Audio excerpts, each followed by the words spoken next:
All right, so we're diving into Tupelo, Mississippi today. Yeah. Yeah, Elvis's birthplace. Yeah. But we're going way deeper than that. We're talking about the dark side of Tupelo. Organized crime, you know. Oh, yeah. We're basing our deep dive on the Kings of Tupelo. It's that Netflix documentary, the Southern Crime Saga. All right. It's like you see this picture-perfect southern town, and then boom, there's this whole other story going on underneath. Well, the documentary takes us back, right, to Tupelo just after Reconstruction. So you have this community dealing with poverty, with segregation, and there's this kind of unspoken rule, like you don't talk about your problems. Oh, I see. So it's the perfect environment for crime to just grow. Yeah, like the documentary makers, they knew what they were doing. You see these like sweet little shots of small town life, and then suddenly you get hit with all these stories of corruption. Exactly. And that's where they introduce us to, the Kings of Tupelo, this group that basically ran the town's criminal underworld for decades. Okay, so these kings, I mean, where did they even come from? Like, were they always these big-time gangsters? Well, not exactly. It all goes back to Prohibition. Remember when alcohol was illegal? Oh, right, right. So you had this huge black market for booze, and these guys saw an opportunity. Imagine like hidden stills, out in the woods of Mississippi making moonshine. Wow. And what started as, this small-time operation just blew up, turned into this whole network that went way beyond Tupelo. I bet. The documentary does a great job of bringing those guys to life. Like, you almost feel like you could run into Ray Snake Harmon, that bootlegger. Oh, yeah. Although, knowing his reputation, maybe not the best idea. Maybe not. He was charismatic, but ruthless. Definitely. And then there's Charles Chick Taylor, the sheriff, right? Yeah. The one who's supposed to be upholding the law. Right. But he was totally in cahoots with the criminals, taking bribes and just looking the other way. Wow. Talk about a betrayal. They- This was real life for the people in Tupelo, not just some movie. Right. But the Kings, they weren't content with just bootlegging forever, were they? Oh, no. Ambition, greed, it never really stops. Yeah. The documentary shows how they just kept branching out. Gambling, drugs, prostitution, you name it. And that's where the documentary, it gets really real. Yeah. Because it's not just about these crime bosses anymore. It's about the people they hurt. Oh, absolutely. Families torn apart by addiction, businesses getting squeezed for protection money. And if you cross the Kings, well, it didn't end well. There's this one story really stuck with me. This shopkeeper refused to pay protection money to the Kings. Uh-oh. And his defiance, well, it ended tragically, showed just how brutal they could be. It makes you wonder, right? Were people just too scared to speak up? Did the Kings have that much power over the whole town? Well, that's where it gets complicated. Because the documentary reveals that it wasn't just about brute force, it was a whole system, Yeah. a web of complicity that went way beyond the criminals themselves. Like, what do you mean? Law enforcement, judges, even politicians. Some were on the take, others just looked the other way. Oh, wow. The documentary focuses on this judge, Herbert Langston, who was exposed for taking bribes to dismiss charges against the Kings. No way. Someone whose job is to uphold the law was helping them. Yeah, that's how systemic corruption works. It's not just a few bad apples, it's this whole network, and it lets the criminals basically do whatever they want. And that ties back to what you were saying before about that culture of silence. Right. People weren't just scared of the Kings, they were scared of the system protecting them. Exactly. If you can't trust the people who are supposed to be upholding the law, then who can you trust? It's kind of messed up. It is. So for years and years, the Kings basically ran Tupelo, right? Built their whole empire on fear, on silence, on corruption. But I'm guessing their story doesn't end there. You're right, it doesn't. Because in the 1970s, you have federal investigators coming to Tupelo. They were determined to take the Kings down. But, as we'll see, it wasn't going to be easy. Okay, now I'm really hooked. We need to find out what happens next. Okay, so we left off with the feds arriving in Tupelo. You'd think that would be the end of the Kings, right? Like, bring in the big guns and it's all over. Well, it's rarely that simple. Yeah, I guess not. The documentary shows just how tough it was to take down this network. Like, imagine trying to pull up weeds that have been growing for, decades. I see. So they were pretty deep-rooted then. Yeah. The feds showed up in the 70s, and that was a turning point for sure. But the Kings were so ingrained in Tupelo that it wasn't going to happen overnight. Okay, so who were these feds? Like, were they those, what were they called? The Untouchables? Like Elliot Ness? Yeah. Coming in to clean up the town? Well, the documentary focuses on these agents, right? From the FBI, the ATF. Huh? Their job was to get inside this community and gather evidence against the Kings. That had to be tough, Oh, right? it was a huge challenge. Witnesses too scared to talk. Even some law enforcement, probably on the King's payroll. Wow. It must have been like walking on eggshells the whole time. Basically. The documentary mentions some of the stuff they did. Undercover operations, wiretaps. They even had to find informants. That's intense. It was slow, you know? They had to play the long game, couldn't just storm in and arrest everyone. They needed a solid case to expose the whole operation, top to bottom. So like a big chess game then. Yeah.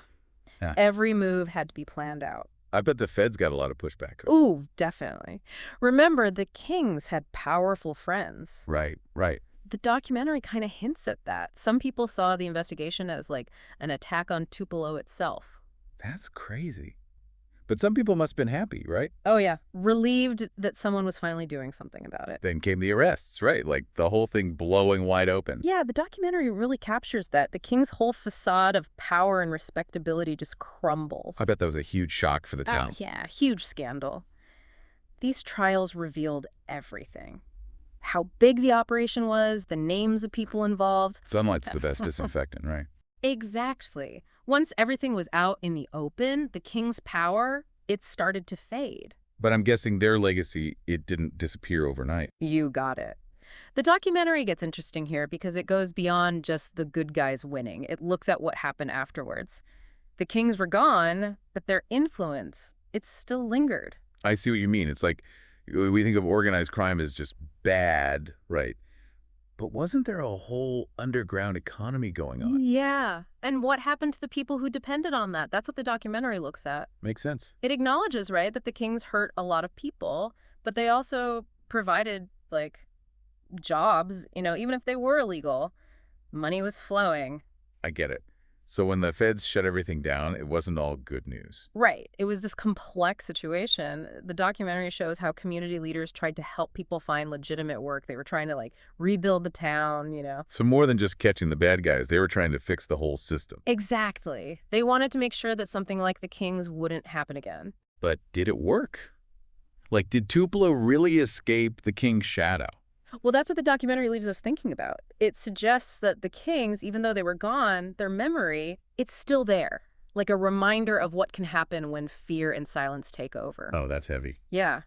It makes you think about how crime and corruption, they can come back. And how, like, society itself can play a part in that. So it's not just a story about Tupelo then, right? No, it's bigger than that. It's about all of us. You know, the documentary itself, the way they made it, really impressive. Oh, yeah, it's amazing. It's not just, like, facts and dates. They really pull you in. They use all this archival footage. They interview people who lived through it. And there's even some, like, reenactments, you know? Right, you feel like you're right there in Tupelo in the 60s and 70s. Exactly. Like, you can almost feel that humid Mississippi air, hear the cars, sense that tension, and the music, too. Oh, yeah.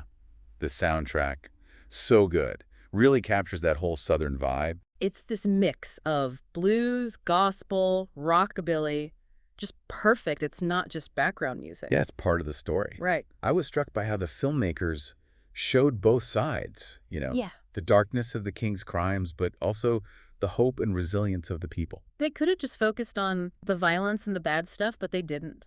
Yeah, they showed how it affected people, how they suffered, but how they kept going.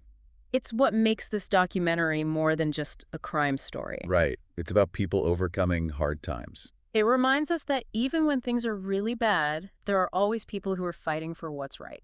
Yeah, and they risk everything to do it. It's inspiring. It is. I think one of the big takeaways here is that we all have a responsibility, right? What do you mean? To stop corruption. We can't just sit around and wait for someone else to fix it. Yeah. We have to be involved. Absolutely. The Kings, they got away with it for so long because people stayed silent. Yeah. If we want to stop that from happening, we need to encourage people to speak up, to hold leaders accountable. So it comes down to each of us, right? Exactly. We can't just blame the government. We all have a part to play in making society better. I completely agree. Sometimes that means having tough conversations, you know? Yeah. Challenging the way things are. Yeah, it's not always easy. No, it's not.